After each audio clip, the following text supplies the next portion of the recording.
बहुत शुक्रिया असद, तफसीलात से आगाह कर रहे थे। लाहौर वाले पिज्ज़ा और बर्गर खा रहे हैं, जबकि कराची की बात करें तो ईद-उल अज़हा के तीसरे रोज़ कुर्बानी के गोश्त से मज़ेदार खानों की तैयारियों का सिलसिला जारी है। कराची के इलाके हुसैनाबाद फूड स्ट्रीट पर बारबेक्यू आइटम्स तैयार किए जा रहे हैं। अवाम की बड़ी तादाद अपने गोश्त से सीख कबाब, बिहारी बोटी, मलाई बोटी और अपनी पसंद की कड़ाही बनवा रहे हैं। इस हवाले से मज़ीद तफसीलात जानेंगे मंजर रिजवी से। बताइए मंजर रिजवी।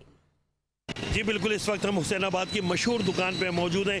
यहाँ दर्जनों ऐसी दुकानें हैं जहाँ बारबेक्यू आइटम जो है, गोश्त आपका पकवाई हमारी इस हिसाब से लिए जा रहे हैं। 500 रुपये किलो में जो है वो बिहारी कबाब, बिहारी बोटी, सीख कबाब, सीख बोटी।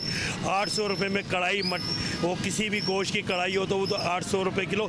जबकि बकरे की रान अगर आप बनवाएंगे तो 1200 रुपये किलो बनाया जा रहा है। यहाँ पे आप देख रहे हैं ये अभी टाइम क्योंकि कम हुआ है, रात को खाने के शौकीन है कराची वाले वैसे भी 11 बजे के बाद खाना खाना शुरू करते हैं, तो इसकी तैयारियां मुकम्मल की जा रही हैं। जब हमारी दुकानदार से बात हुई तो उनका ये कहना था कि यहाँ पे फजर तक जो है हम काम कर रहे होते हैं और फजर तक जो है ये सूरत हाल रहती है। हर जगह जो है ये मनों के हिसाब से गोश्त जो है ये यहाँ पे दिया जा रहा है और यहाँ पे जो दुकानदार हैं वो तकरीबन पूरी रात जागेंगे और ईद के तीनों दिनों जो है ये काम होगा।